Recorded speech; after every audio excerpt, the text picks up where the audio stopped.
welcome to the Absolute Recap Biology Edition. I'm your host, Melanie Kingett, and I'll be your guide to scoring a 5. Here at the Absolute Recap, we aim to maximize your understanding and minimize your need for memorization. Each episode will review content, skills, and test-taking tips to help you succeed in May. Your recap starts now. Hi, and welcome to the Absolute Recap Biology Edition. Today's episode will recap cell structure and function. Let's zoom out. We're in Unit 2, called Cell Structure and Function. We're going to cover topic 2.1 and 2.2. The big idea here is systems interaction. The nucleus reigns supreme. Or does it? Cells have a variety of shapes, sizes, and purposes. Some stick around for 30 minutes and others for 30 years. But what they all have in common is they are designed with the parts and pieces to be as efficient as possible. Let's zoom in.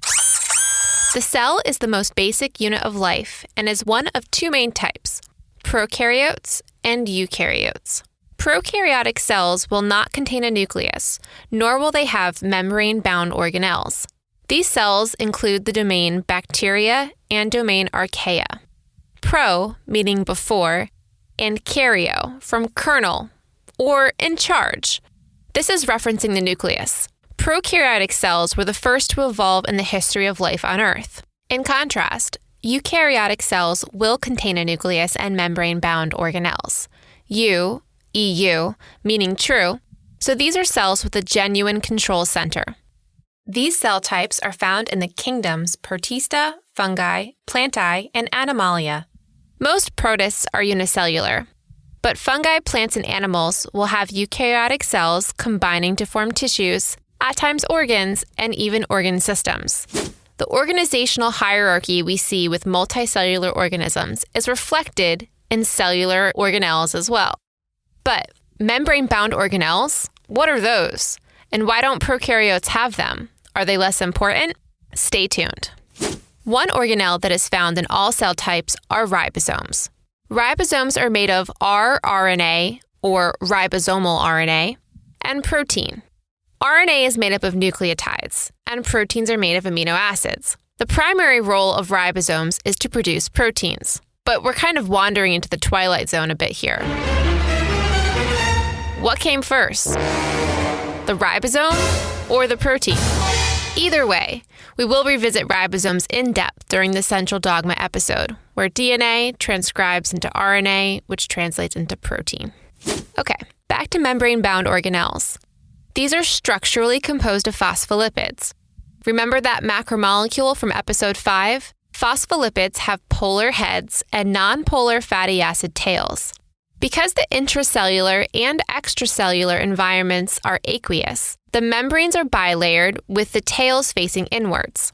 This allows certain organelles to be compartmentalized in their function. In rapid fire, by name, structure, and function, let's go over some common organelles. The first is the endoplasmic reticulum. This is a series of folded membranes surrounding the nucleus. There are two types, the smooth ER, or SER, and the RER, or rough ER. The smooth ER is primarily involved in detoxification and lipid synthesis. The rough ER is named such because it's studded with ribosomes. We already said that ribosomes produce proteins, so it should be no surprise that the RER is involved in this process as well. It will additionally compartmentalize the cell and be involved in intracellular transport. Next is the Golgi Complex, also known as the Golgi apparatus. This membrane-bound organelle is a series of flattened stacks. It's involved with packaging, processing, and shipping proteins. This organelle is typically seen with vesicles adjacent or merging with it. I've always imagined a lava lamp when thinking of the Golgi, with its outward bubbling vesicles. As soon as it's packaged a product, it needs to ship it to another location. Because the nuclear membrane, ER, and Golgi all interact, they are commonly referred to as the endomembrane system. Two smaller organelles are sac structures.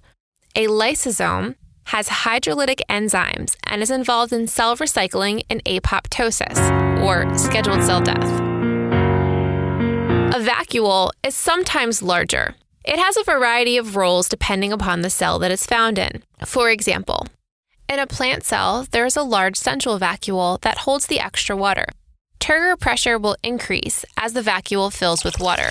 When vacuoles are empty in a plant cell, the plant will wilt. Paramecia can have vacuoles as well, but these are contractile vacuoles, which help to regulate osmotic pressure, pumping water in and out of the cell.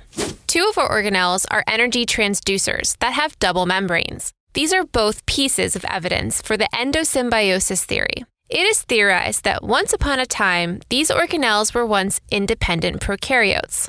Not only do they have their own DNA, ribosomes, and replicate independently, but they are approximately the size of existing prokaryotic cells.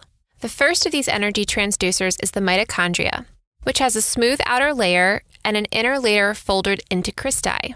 The mitochondria perform cellular respiration, which provides energy for the cell. Quick pause.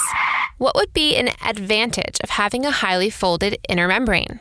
Remember surface area? The greater number of folds, the more surface area there is.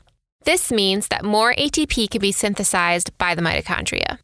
The second energy transducer is the chloroplast. Structurally, it has an inner thylakoid membranes stacked into grana surrounded by liquid stroma. The purpose of the chloroplast is to perform photosynthesis, which will harness energy from the sun and store it in sugars. If you haven't yet seen it, watch The Inner Life of a Cell on YouTube. It's remarkable.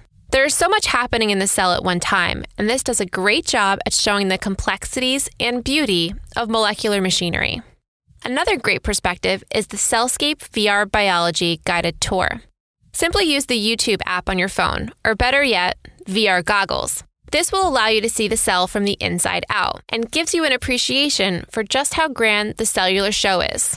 To recap, living things are organized into subcellular components, all of which contribute to the function and ultimate success of the cell. Make sure that you are reviewing several types of cellular diagrams during your studies. We need to recognize structure as well as scale when reviewing these organelles. Today's question of the day is about kingdoms.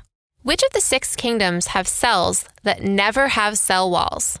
For the answer to today's and future questions, please follow us on Instagram at TheApsoluteRecap. That's the APsolute Recap. If you are a student with questions or a teacher with suggestions, we'd love to hear from you. If you have a biology topic or another AP subject you would like us to cover on the Absolute Recap, please email us at TheApsoluteRecap@gmail.com. That's the APsolute Recap@gmail.com. The Absolute Recap is produced by Brad Kingett with music by Zach Caruso. Please remember to rate, review, and subscribe wherever you get podcasts. Time's up, pencils down. Thank you for listening to the Absolute Recap Biology Edition. AP is a registered trademark of the College Board. Copyright 2020, Absolute Recap, LLC, all rights reserved. Coming up next on the Absolute Recap Biology Edition, Episode 9, covering Unit 2, Transport.